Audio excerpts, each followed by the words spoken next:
You step into a classroom, and there is this very specific, undeniable smell.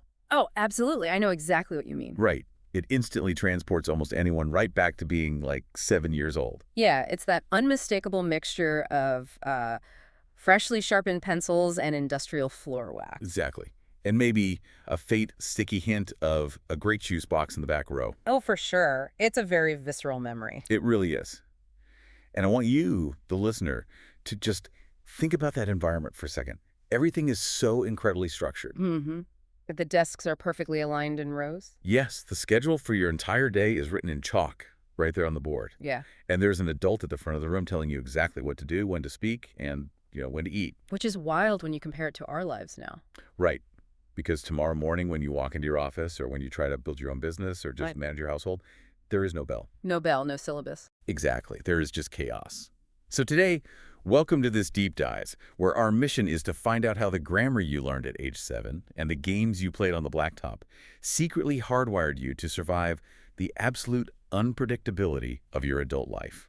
It's such a fascinating premise, honestly, because, we typically view our early school days as just a time of accumulating raw facts. Right, like memorizing capitals of countries. Or learning long division, yeah. Mm. We treat it as this isolated chapter of childhood. But when you synthesize the research, the personal essays, and the linguistic studies we're looking at today, a very different picture emerges. It really does. It's Yeah. not what you'd expect. No, it's not. We weren't just learning subjects. We were actually absorbing the underlying mechanics of how to survive in a complex society. And I want to start right at the beginning, in that highly structured classroom. Yeah. Because the data we are looking at shows that the subjects we study actually shape our adult trajectories in ways we are completely blind to at the time. Oh, completely blind too. Yeah. There's a transcript we reviewed from a children's conversational practice study. And what stands out immediately is the direct, almost aggressive correlation between the tool they are learning and their future identity. It's so literal for them. Exactly. You have these little kids saying things like, I want to learn English because I'm going to be an English teacher. Or, I like math because I want to be a banker. There was also that little girl who says she likes art because she will be a painter. Yes. She didn't say she might be a painter. She just stated it as a fact. Which tells us something really crucial about developmental psychology. At that age, they aren't just acquiring a skill, they are literally trying on future versions of themselves. Right. It's like a costume. Exactly. The subject is merely a vehicle for identity formation. They are projecting themselves into the adult world to see, what fits. But, before you get to be the wealthy banker or the famous painter, you have to survive the terrifying daily reality of being a small kid in a room full of other small kids. Which is an absolute gauntlet. It is. And I was really struck by an account from a Colombian study guide. It features this 7th grader named Fernanda, and she actually rides a motorcycle to school. Which, frankly, makes her so much cooler than I will ever be. Oh, way cooler than me. But once she sits at her desk, she is subjected to learning the absolute foundational rules of language. Yeah, the real basic stuff. Yeah, like when to use a versus an for classroom objects, a pen, an eraser. And we often dismiss that as just basic rote memorization, like, oh, it's just grammar drill. Right. But think about the mechanism of what Fernanda is actually doing there. She isn't just learning vocabulary, she is learning categorization. Oh, wow. I didn't think of it that way. Yeah. She is learning that the universe has rules, and that to be understood by another human being, you have to mutually agree on those rules. That is literally the baseline of all societal cooperation. That's huge. Yep. But the rules aren't just academic, right? They are deeply emotional, too. Oh, absolutely. Like, contrast Fernanda's grammar lesson with another story from our materials about a kid named Timmy. Oh, the juice story. Yeah, the Jew story. It's his very first day of school, the stakes feel astronomically high, and he spills his juice all over his desk during lunch. Poor kid. I know, he is absolutely mortified. He thinks his social life is permanently over. But his teacher just smiles, helps him wipe it up, and turns it into a lesson for the whole class about how, everybody has messy moments. Which is just a brilliant example of establishing psychological safety. How so? Well, if the teacher yells at him, the neural pathway that gets reinforced in Timmy's brain is that mistakes lead to exile from the tribe. Oh, right. Like, if I mess up, I'm out. Exactly. By normalizing the spilled juice, the teacher is literally lowering the cortisol levels in the room. She is teaching resilience. Which brings up the profound impact of the adults at the front of the room. The materials are just full of them. They really are. There is that account of a Mr. Thompson who dressed up as historical sires to make history come alive. And Mrs. Peterson. Yes, Mrs. Peterson, who turned dry grammar rules into these thrilling detective mysteries written on the chalkboard. Right, because they intuitively understood that engagement requires a narrative. They were showing students that the world isn't just a static list of facts, it's a series of mysteries waiting to be solved.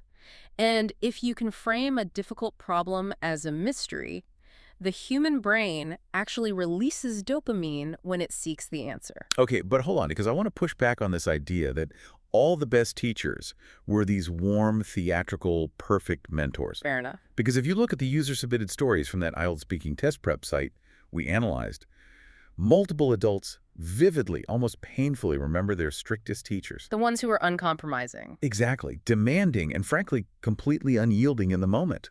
Yet these adults explicitly state that whenever they face a massive challenge today in their careers, they still rely on the rigorous methods they learned from those strict teachers. Yeah, they really lean on that discipline. So are we saying that terrorizing kids makes them better adults? No, not terrorizing. Cruelty is never productive.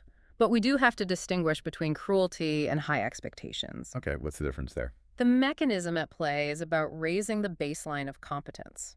When a teacher is relentlessly strict about the process, like making you show all your work in math or forcing you to rewrite an essay 3 times, they are putting the brain under a mild, manageable stress. Right. And neuroplasticity dictates that brains adapt to the demands placed on them. So it's exactly like having a mental personal trainer. Oh, that's a great way to put it. Yeah, like if you are at the gym doing push-ups, you might deeply resent the trainer screaming at you for one more rep. Your muscles are burning. It feels awful. But that rigorous training builds muscle memory. Yes. The teacher's doing the exact same thing, but to the prefrontal cortex. You drill the grammar or the equations until the discipline is just automatic. It becomes second nature. Right. So years later, when you're an adult and the stakes are real, like a mortgage or a failing business, your brain just bypasses the panic and falls back on that ingrained training. Precisely. The strict teacher basically installs an automatic override for panic. You don't have to consciously think about discipline. It is just there as a foundational floor you cannot drop below. That is so true. But, to fully understand how we are prepared for adulthood, we have to recognize that the formal lessons at the chalkboard are only half the story. Right. Because eventually, the bell rings, the doors fly open, and you are released out into the wild. The playground. The playground. And I think we have this terrible habit of looking back at childhood recess and calling it just play.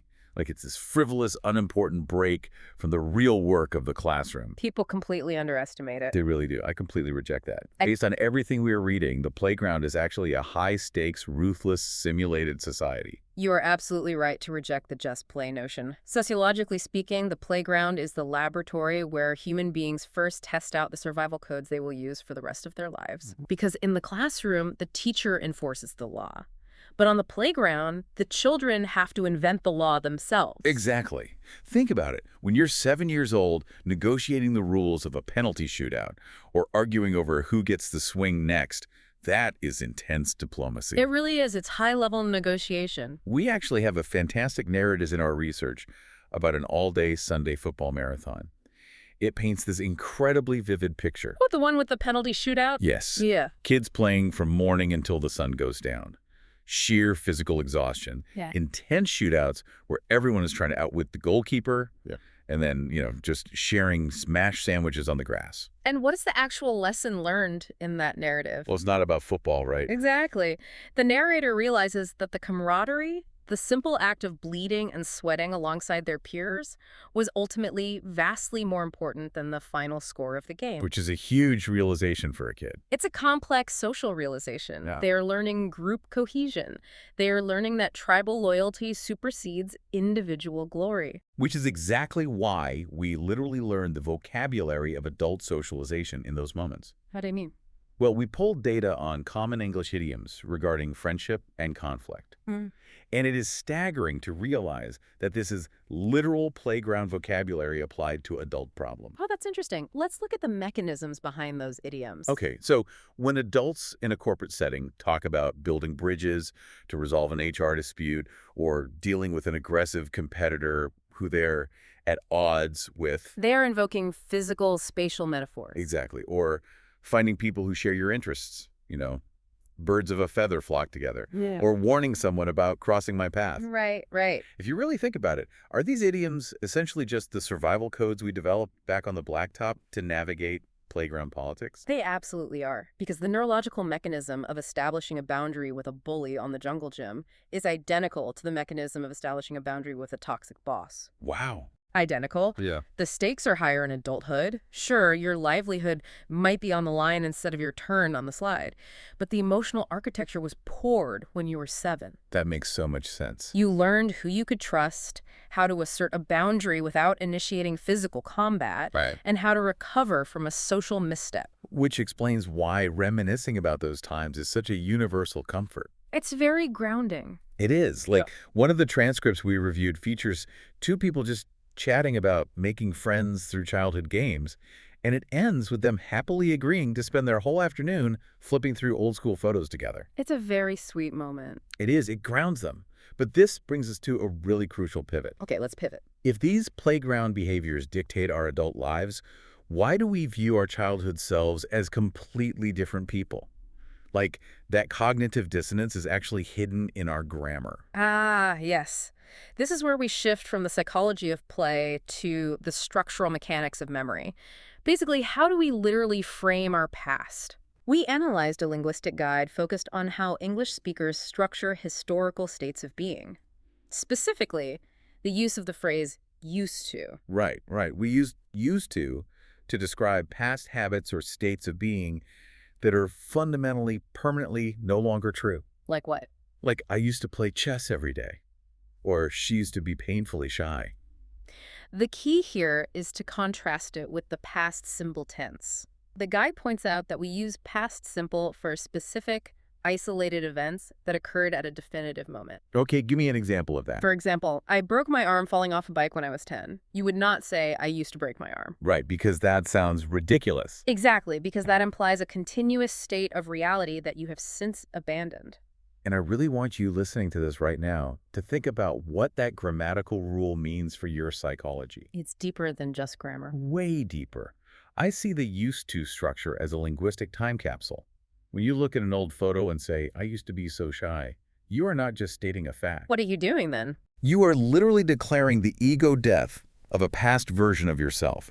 You are locking that 7-year-old away and saying, that person no longer exists. Wow. That is a very heavy but accurate way to interpret the linguistics. Language forces us to acknowledge our own evolution. Right. You cannot use that grammatical structure without implicitly stating, I have changed. It separates the continuous self from the discontinuous self. Exactly. And I think that completely explains why discussing our school days feels both deeply comforting and slightly melancholic. Yeah, it's bittersweet. You are visiting a ghost. Yeah. But it is a ghost who built the house you currently live in. Oh, I like that metaphor. Thanks. So we've packed our past selves into these linguistic time capsules. The question now is, how did these foundational lessons, the strict teachers, the playground diplomacy, the categorization of reality, actually manifest when we face the overwhelming chaos of adulthood today? To answer that, we really have to look at the concept of cognitive load. Okay, break that down for us. Well, as an adult, you are bombarded with unpredictable variables every single day. The economy, traffic, relationships, health. Just endless variables. Endless. And the human brain cannot process that many uncontrolled variables without shutting down into decision fatigue. Which brings us to 2 seemingly totally unrelated sources we gathered, which are actually about the exact same adult survival mechanism. Oh, this is the fishing stuff, right? Yes. The first is an essay from Kenny Covington. He is a highly experienced tournament fisherman. And Kenny's entire philosophy on the water, where conditions change by the minute, boils down to one mantra. Control what you can, prepare for what you can't. Exactly. He tells this incredible story about a tournament where high winds literally pushed his boat off course, and his trolling motor smashed into a hidden tree stump underwater. That is just awful luck. The shaft completely shattered. He couldn't see the stump. He couldn't control the wind. But instead of throwing a tantrum, what did he do? He fundamentally altered his environment for the future. He started keeping a fully functional spare trolling motor in his boat. He also keeps extra winter clothes, dry socks, and a complete set of tools in his truck. He adapted. Right. He took an uncontrolled variable, the destructive wind, and countered it with a controlled variable, his preparation. Now, I want you to keep Kenny's backup motor in your mind because I want to look at a completely different field. We also analyzed business and podcasting advice from a creator named Alicia Galati. A completely different world from tournament fishing. Completely. She is instructing people on how to create a call to action, the CTA, to get listeners to actually buy a product or sign up for a newsletter. And her foundational premise is all about removing friction. Yes. She argues that you cannot leave your listeners' next steps to chance. The adult brain is too distracted. Just as a teacher must actively guide a student, a creator must ruthlessly guide their audience. And she is militant about it. She says the CTA has to be placed in the mid-roll of the audio before people get tired and tune out. Makes sense. You have to explicitly state the exact action you want them to take. And most importantly, you have to provide a stupidly simple path. She actually bought the domain name helpmypod.com specifically because it is impossible to misspell. Which is brilliant because she is managing her audience's cognitive load. Exactly. She knows they might be driving or doing the dishes or managing screaming kids while they listen.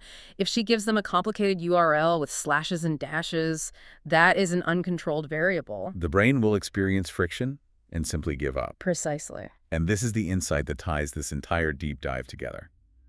Alicia isn't just making a URL, she is building a mental spare motor for her listener. Oh, I see.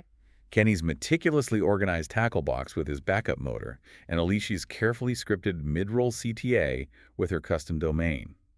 They are the exact same tool. Okay, I see where you're going, but let me play devil's advocate for a second. Listen.